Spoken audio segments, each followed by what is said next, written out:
السلام علیکم ورحمۃ اللہ وبرکاتہ۔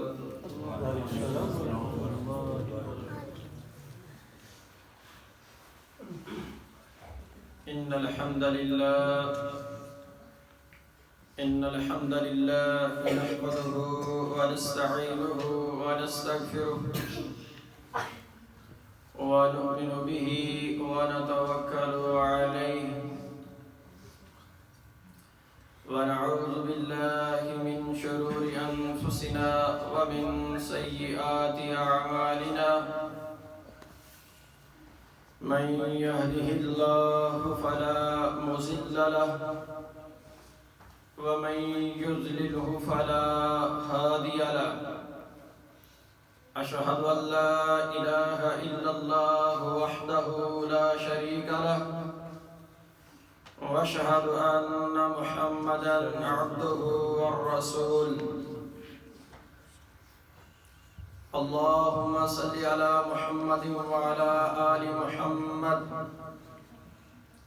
كما صليت على إبراهيم وعلى آل إبراهيم إنك حميد مجيد اللهم بارك على محمد وعلى آل محمد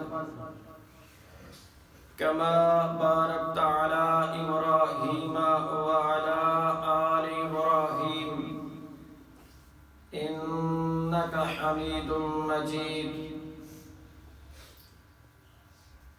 أما بعد فإن خير الحديث كتاب الله وخير الهدي هدي محمد صلى الله عليه وسلم وشر الأمور محدثاتها وكل محدثة بدعة وكل بدعة ضلالة وكل ضلالة في النار قال الله تبارك وتعالى في كلامه المجيد والفرقان الحميد أعوذ بالله السميع العليم من الشيطان الرجيم من حمده ونفخه ونفثه بسم الله الرحمن الرحيم وأنذر عشيرتك الأقربين قال نبينا في حديثه المبارك عن عبد الله بن مسعود رضي الله تعالى عنه قال قال رسول الله صلى الله عليه وسلم استحيوا من الله حق الحياء قالوا قلنا يا رسول الله إنا نستحيي والحمد لله قال ليس ذلك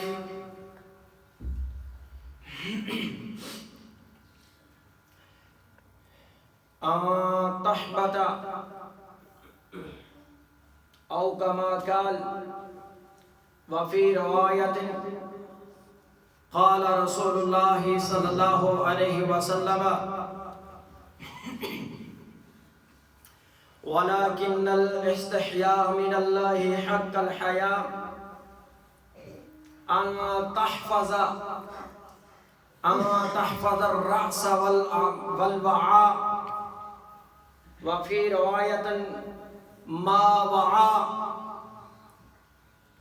والبطن وحوى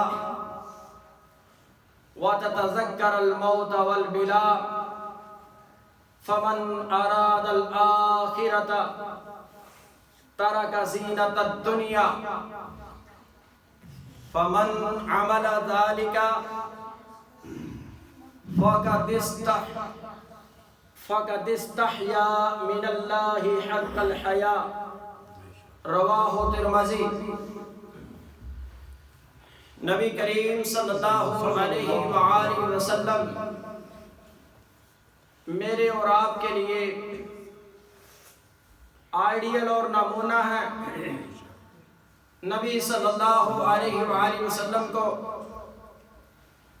اللہ رب العزت نے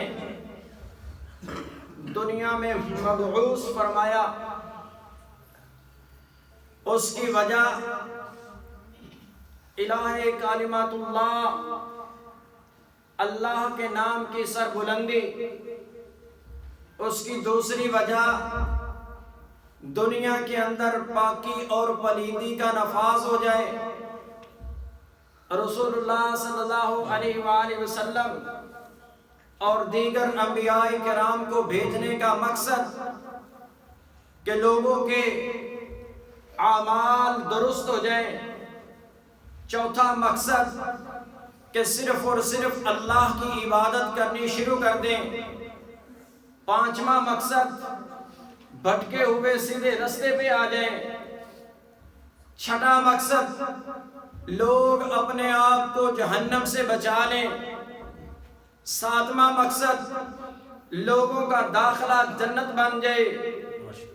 آٹھواں مقصد رسول اللہ صلی اللہ علیہ وآلہ وسلم کو بھیجنے کا کہ ان کو اپنے ازواجی تعلقات کا علم ہو جائے، ان کو بیٹی بہو کا حیا سمجھ آ جائے۔ دسواں مقصد اللہ نے اس لیے رسول اللہ صلی اللہ علیہ وسلم کو بھیجا کہ یہ اپنے کاروبار میں اللہ کے بتائے ہوئے طریقے اور سلیقے کو اپنا لیں، ناپ تول میں کمی نہ کریں۔ 11واں مقصد اللہ رب العزت نے اپنے آخری پیغمبر محمد رسول اللہ صلی اللہ علیہ وآلہ وسلم کو اس لیے مبعوث فرمایا کہ اگر کوئی غیر مسلم اسلام کے خلاف اپنی جمع پونجی لے کے اپنا نعرہ بلند کر کے اسلام کے اوپر چڑھاؤ، اسلام کے اوپر دعویٰ بولنے کے لیے کوئی شخص یہ جرت کرے تو 12واں مقصد میرا پیغمبر بھیجنے کا یہ ہے کہ اعلان جہاد کرے، اور 13واں مقصد نبی کریم صلی اللہ علیہ وآلہ وسلم کو بھیجنے کا یہ ہے کہ جو غیر مسلم اپنے گھروں میں بیٹھے ہیں، بوڑھے ہیں، عورتیں ہیں، بچے ہیں، میرا 13واں مقصد یہ ہے کہ میرا آخری پیغمبر یہ بھی قانون بتا دے بچوں کو قتل نہیں کرنا، بوڑھوں کو قتل نہیں کرنا، عورتوں کو نہیں مارنا۔ جو نوجوان جہاد کے خلاف تمہارے مقابلے میں نہیں نکلتے ان کو بھی کچھ نہیں کہنا۔ یہ رسول اللہ صلی اللہ علیہ وسلم کے آنے کا مقصد مختصر سے الفاظ میں الغرض۔ اللہ نے قرآن مجید میں فرمایا لَقَدْ مَنَّ اللَّهُ عَلَى الْمُؤْمِنِينَ إِذْ بَعَثَ فِيهِمْ رَسُولًا۔ اللہ نے تمہارے اوپر کتنا بڑا احسان کیا، آخری پیغمبر نبی کریم محمد رسول اللہ صلی اللہ علیہ وآلہ وسلم کو تمہارے اوپر بھیج کے اللہ نے احسان کیا۔ اس امت کی اتنی فضیلت عیسیٰ علیہ السلام بھی دعا کرتے ہیں۔ جب اللہ نے بتایا میری آخری امت کی اتنی فضیلت ہوگی تو عیسیٰ علیہ السلام بھی دعا کرتے ہیں اللہ مجھے بھی آخری پیغمبر کی امت میں شامل فرما دے۔ یہ امت، لیکن وہ کب؟ وہ امت جس امت کے لیے، جس امت میں شمولیت کے لیے عیسیٰ علیہ السلام نے دعا کی تھی، وہ امت کون ہے؟ یہ بات اتنی آپ کو سنانے کے بعد آپ کو میں یہ بتاتا ہوں کہ اس کے بعد آپ سمجھ جائیں گے کہ میں نے آپ کو کون سا موضوع بیان کرنا ہے۔ میرا موضوع یہ ہے کہ اتنا بڑا اللہ نے احسان کیا، کیا اتنے احسانات ہمارے سامنے آنے کے باوجود آج ہم اللہ کا حیا کرتے ہیں؟ نہیں۔ یہ میرا موضوع ہے۔ گناہ کرتے ہوئے کبھی حیا آئی؟ ثواب کا کام، نیکی کا کام چھوڑتے ہوئے کبھی حیا آئی؟ اتنا اللہ تعالیٰ نے ہماری رہنمائی کے لیے اتنے پیارے پیغمبر محمد رسول اللہ صلی اللہ علیہ وسلم کو بھیجا تاکہ پورے کے پورے اسلام میں یہ میرے بندے اسلام میں داخل ہو جائیں۔ اللہ نے قرآن مجید میں فرمایا یا ایھا الذین آمنوا ادخلوا فی السلم کافہ، اے ایمان والو، اسلام کے اندر پورے کے پورے داخل ہو جاؤ، اس میں حیا نہیں کرنی، شرم نہیں کرنی۔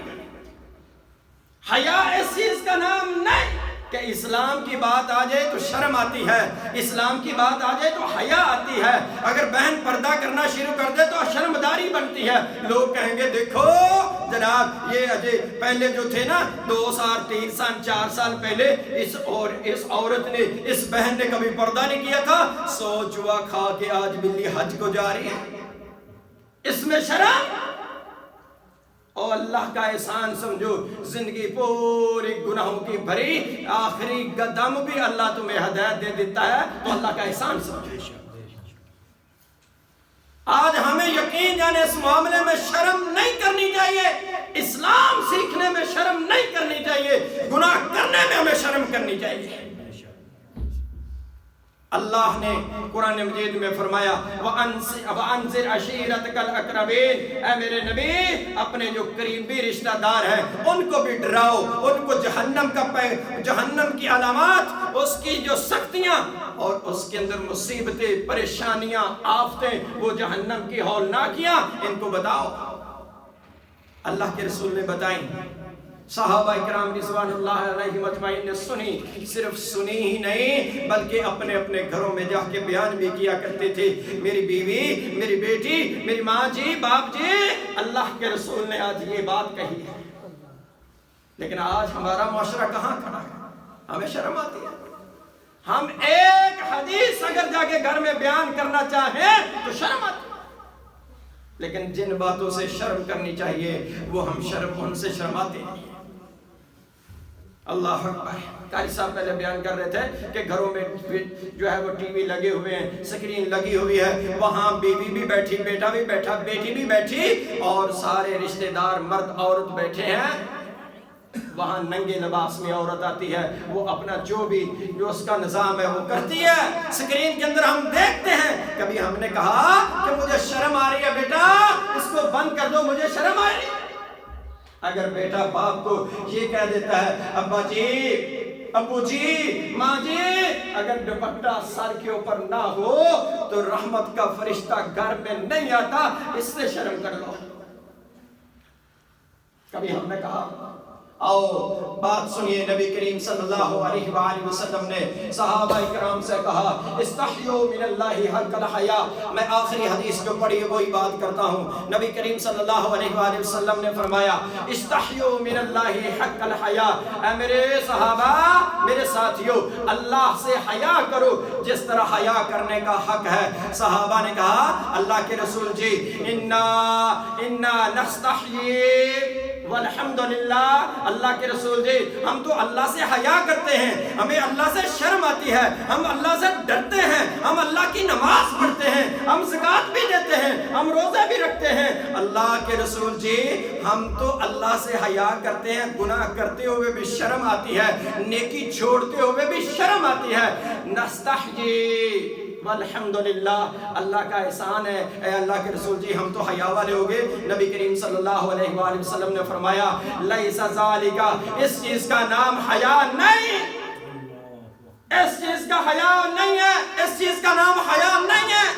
صحابہ کرام رضوان اللہ علیہم اجمعین کو کہتے ہیں وَلَكِنَّ الْإِسْتِحْيَاءَ مِنَ اللَّهِ، اللہ سے حیا کرنے کا جو مسئلہ ہے نا وہ یہ نہیں بلکہ اللہ سے حیا کرنے کا مسئلہ یہ ہے ان تحفظ الرأس وما وعى، اپنے سر کی حفاظت کر اور اس سر کے ساتھ جو باتیں، جو چیزیں سر کے ساتھ لگی ہوئی ہیں ان کی حفاظت کر۔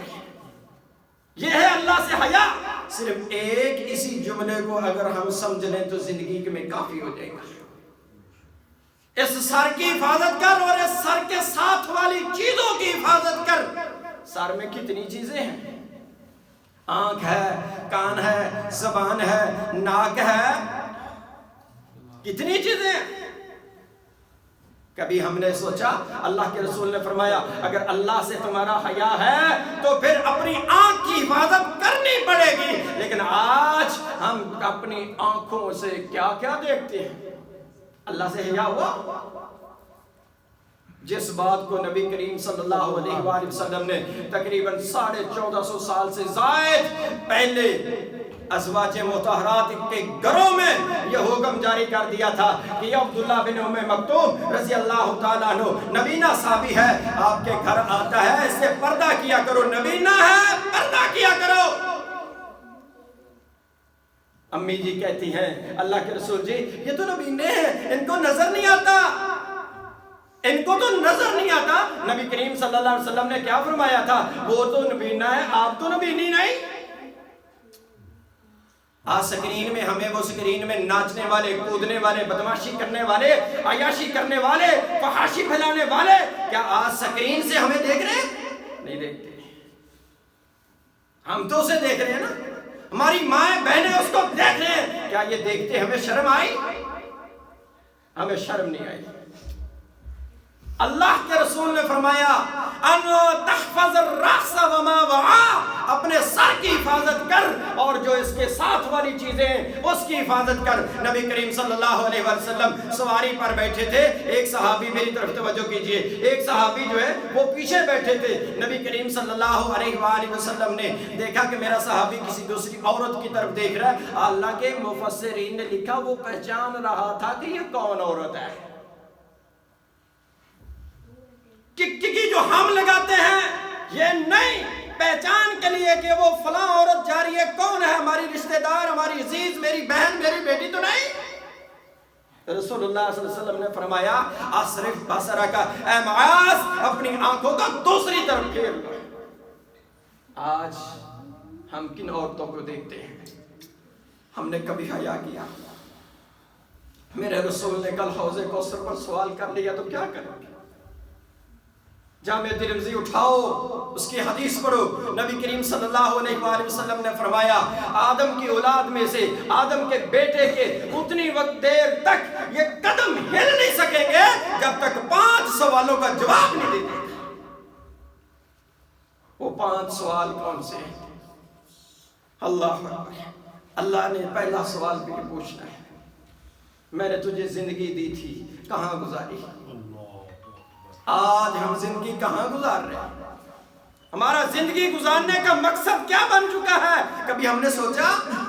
آج ہماری زندگی کہاں گزر رہی ہے؟ صرف اور صرف عیاشی میں، دین سے دوری میں، شیطان کے حق میں ووٹ ڈالنے میں۔ یہ بات میں ایسے نہیں کہہ دی کہ شیطان کے حق میں ووٹ کون ڈالتا ہے، کوئی بھی نہیں ڈالتا، اس نے کوئی صندوقڑی اٹھائی ہوئی ہے؟ کبھی پڑھ کے دیکھو قرآن مجید۔ اللہ اکبر۔ اللہ رب العزت کے سامنے شیطان نے جب یہ چیلنج کیا تھا کہ مجھے مہلت دو، مجھے موقع دو، میں تیری قوم کو، میں تیرے بندوں کو گمراہ کروں گا، تو اللہ نے کیا کہا تھا؟ فاجلد خیلک، اپنے گھوڑے دوڑا لے، اپنے پیدل، اپنے شاہ سوار، جو تیرے سے ہوتا ہے کر لے، حتیٰ کہ تو ان کی اولاد کے اندر بھی شریک ہو جا، لیکن ایک بات یاد رکھنا، جو میرے بندے ہوئے ان کے اوپر تیرا ایک رائی کے دانے برابر بھی اثر نہیں چلے گا، جو تیرے ہوئے وہ تیرے ساتھ مل جائیں گے۔ یہ ووٹنگ والی بات جو میں نے کہی تھی، آج ہم نماز چھوڑ کر کس کے بن رہے ہیں؟ پردہ چھوڑ کر کس کے بن رہے؟ گانے میوزک سن کے کس کے بن رہے؟ اللہ اور اس کے رسول کی نافرمانی کر کے کس کے بن رہے؟ کس کے حق میں ہم نے ووٹ رکھا ہے؟ کبھی ہم نے سمجھا؟ میرے رب نے تو فرمایا تھا جو میرے ہوئے تیرے ساتھ نہیں ملیں گے۔ جو یہ 4 10 15 20 نمازی اللہ کے گھر میں جمع ہو جاتے ہیں، بس یہی اللہ کے بندے؟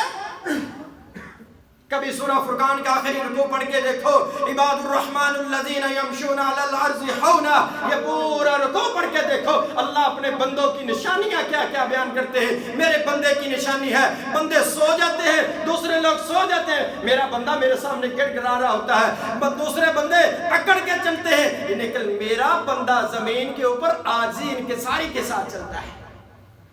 اللہ کے بندوں کی نشانیاں پڑھ کے دیکھو، کیا آج وہ نشانیاں ہمارے اندر موجود ہیں؟ اتنی ہماری عمر ہوگی.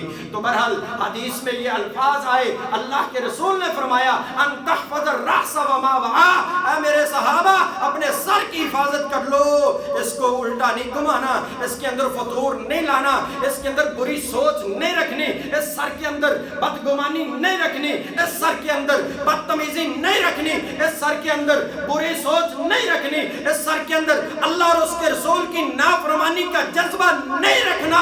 اگر اس سر کے اندر رکھنا ہے تو اللہ اور اس کے رسول کی فرما برداری کا جذبہ رکھنا ہے, اس سر میں رکھنا ہے اللہ اور اس کے رسول کی تابع داری کا حوصلہ رکھنا ہے, اس سر میں رکھنا ہے اللہ اور اس کے رسول کی اتباع کرنے کا جذبہ, اس کا شوق, اس کا ذوق, اس کا دل اور دماغ کے ساتھ کنیکٹ کر کے اللہ کی فرما برداری کرنے کے لیے جان بھی دینی پڑ جائے تو بلال رضی اللہ تعالی عنہ, خباب رضی اللہ تعالی عنہ اور دیگر صحابہ کی طرح گریز نہیں کرنا ہے.